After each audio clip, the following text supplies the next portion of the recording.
नमस्कार। बीए भाग द्वितीय वर्ष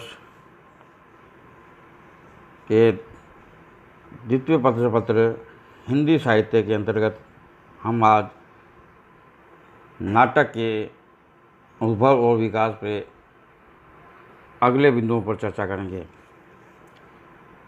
सह-क्रांति युग भारतेंदु युग के बाद तथा प्रसाद युग से पूर्व हिंदी नाट्य साहित्य का यह ऐसा काल है जिसमें अन्य भाषाओं के नाटकों का अनुवाद विशेष रूप से किया गया।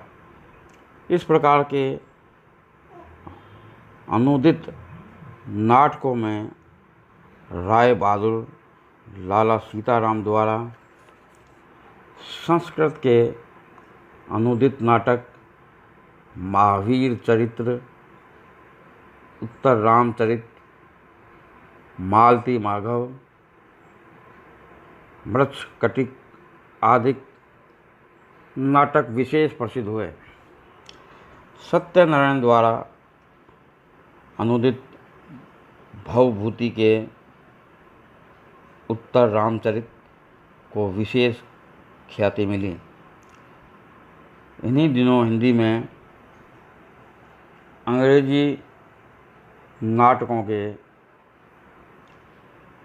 अनुदित नाटक भी लिखे गए। इन नाटकों में तोताराम वर्मा के दो वृत्तांत, मथुरा प्रसाद उपाध्याय शर्मा के साइसेंद्र साहस, गोपीनाथ के मन भावन, प्रेम लीला, आर्या के वेनिस नगर का व्यापारी को विशेष प्रसिद्धि मिली। बंगला से अनुदित नाटकों में राजकिशोर डे द्वारा रचित पद्मावती, गांगुली कृत वीर नारी, मधुसूदन कृत कृष्ण कुमारी, मनमोहन कृत सती नाटक, दीप, निर्वाण, अश्रुमती, केशव, राम भट्ट के शरत और सरोजनी के आधार पर रचित सज्जाद, संबुल तथा सुरेश मोहिनी के आश्रय पर लिखित संसाद शोषण जैसे नाटक उल्लेखनीय है।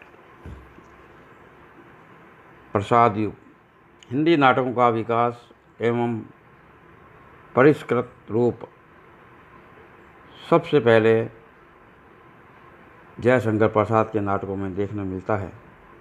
प्रसाद वस्तुतः स्वयं एक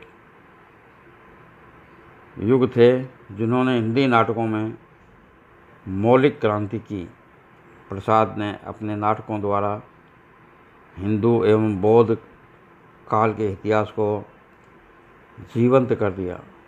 प्रसाद ने इन नाटकों की रचना की जिसमें सज्जन, कल्याणी, परिणय, करुणालय, प्रायश्चित, राज्यश्री, विशाख, अजातशत्रु, कामना, जनमेजय का नागयज्ञ, स्कंदगुप्त, एक घूंट, चंद्रगुप्त और ध्रुव स्वामिनी।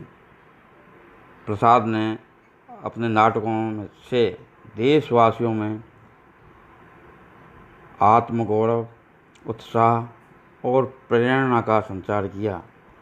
पात्रों के चरित्र में अंतर्द्वंद का सृजन किया। नारी को महागरिमा से विभूषित किया गया।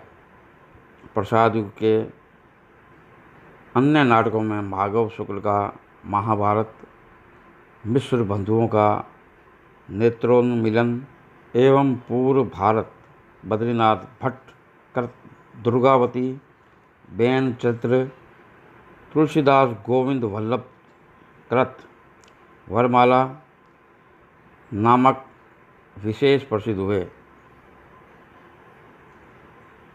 नाट्य कला की दृष्टि से इस काल के नाटकों में कथानक का वैचित्र्य, मनोवैज्ञानिक चरित्र चित्रण, हास्य के दृश्यों की योजना, आधुनिक जीवन का वातावरण, स्वाभाविक संलाप, साहित्यिक भाषा, स्थिति के अनुकूल सुरुचिपूर्ण पद्य का प्रयोग, रसवता आदि गुणों का सुंदर विकास हुआ। नाट्य शिल्प की दृष्टि से इस काल के नाटकों में नांदी और प्रस्तावना का प्रयोग नहीं किया गया। इस काल में कथानक के सौंदर्य के लिए, घटना वैचित्र्य और काव्य की वक्रता के प्रदर्शन के लिए अंकों के अनेक दृश्यों की अवतारणा, संधि निर्वाण की शिथिलता, प्राय 3 अंकों में ही कार्य समाप्ति, अंक विधान, कार्य के स्थान पर वार्तालाप, स्वगत भाषण और पृथक सब भाषण की विवेकपूर्ण आयोजना, शब्द ध्वनियों के स्थान पर शब्दार्थों से वातावरण की सृष्टि, अलग अलग पात्रों से अलग अलग प्रकार की भाषा तथा गीतिपूर्ण पद्य के प्रयोग की प्रवृत्ति मिलती है। प्रसादोत्तर हिंदी नाटक। जयशंकर प्रसाद के बाद हिंदी नाटकों का बहुविध विकास हुआ तथा अनेक नाटककारों ने महत्वपूर्ण नाटक लिखे। स्वतंत्र हिंदी नाटक। स्वतंत्रता प्राप्ति के बाद सामाजिक मूल्यों एवं समस्याओं को लेकर तथा वर्तमान काल की सभी विशेषताओं को अपनाकर अनेक नाटक लिखे गए।